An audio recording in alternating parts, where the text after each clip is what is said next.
What makes great companies tick? The map. A brief tour. There are inputs and there are outputs. The inputs define the path, how you get there. The outputs define the destination. They define what a great company is. The inputs unfold in stages. Stage 1, Stage 2, Stage 3, Stage 4. Disciplined people, disciplined thought, disciplined action, building greatness to last. Stage 1, disciplined people, begins with cultivate level 5 leadership.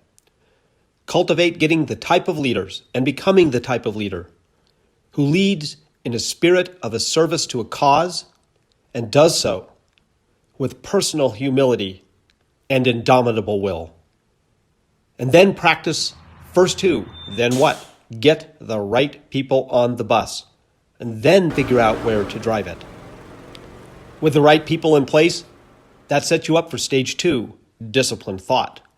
First, you embrace the genius of and reject the tyranny of or. You look for how you can have purpose and profits, long-term and short-term, execution and innovation, and so forth. The genius of and then sets you up for confront the brutal facts.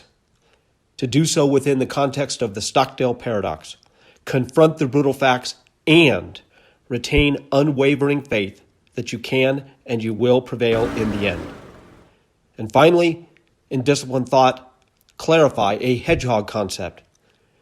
Make a series of disciplined decisions consistent with what you are passionate about, what you can be the best in the world at, and what drives your economic engine. And these decisions then begin to build momentum, which leads us right to stage 3, disciplined action, which begins with building momentum by turning the flywheel. You make those series of good disciplined decisions, you execute them exceptionally well, and you get a click on the flywheel. But you keep pushing, and you eventually accumulate a series of good decisions over a very long period of time that add up to compounding momentum, the flywheel effect. And then you hit breakthrough with 20-mile march discipline, the relentless discipline to hit self-imposed performance markers, not just for years, but for decades. And then finally, you renew and extend that flywheel by firing bullets, then cannonballs. Fire bullets to get empirical validation of new ideas that they will work, and then convert them into a big cannonball to scale them up. Stages 1, 2, and 3 all have the word discipline, because discipline is the backbone of any truly great performer. Disciplined people who engage in disciplined thought and who take disciplined action. And this leads you to truly great results. But to make that last, we need to go to stage 4, building greatness to last, which begins with the principle, practice productive paranoia. Don't die. The only mistakes you can learn from are those that you survive. And understand the 5 stages of decline from How the Mighty Fall so that you can stay out of them. As you continue to build, you make the shift to do more clock building, less time telling, so that the company can prosper and succeed far beyond the presence of any single leader or any single great idea that was right for the time. And finally, the big idea, preserve the core and stimulate progress.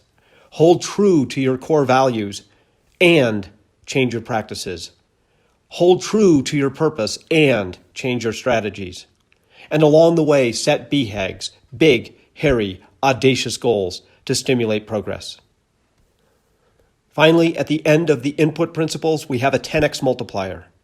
It's an amplifier of everything else in the framework. The principle of return on luck. It's not about being lucky. It's about what you do with the luck that you get, your good luck and your bad luck. About 50% of great leadership is what you do with the unexpected. And when this amplifies everything else in the framework, that leads to truly spectacular results. And so with all these input principles in place, we now turn to the question of what are the outputs? What is the destination? A great company achieves 3 outcomes. 1, superior results. You win at your game. 2, distinctive impact. You make an indelible imprint on the world that you touch. And third, lasting endurance, being able to do this over a very long period of time.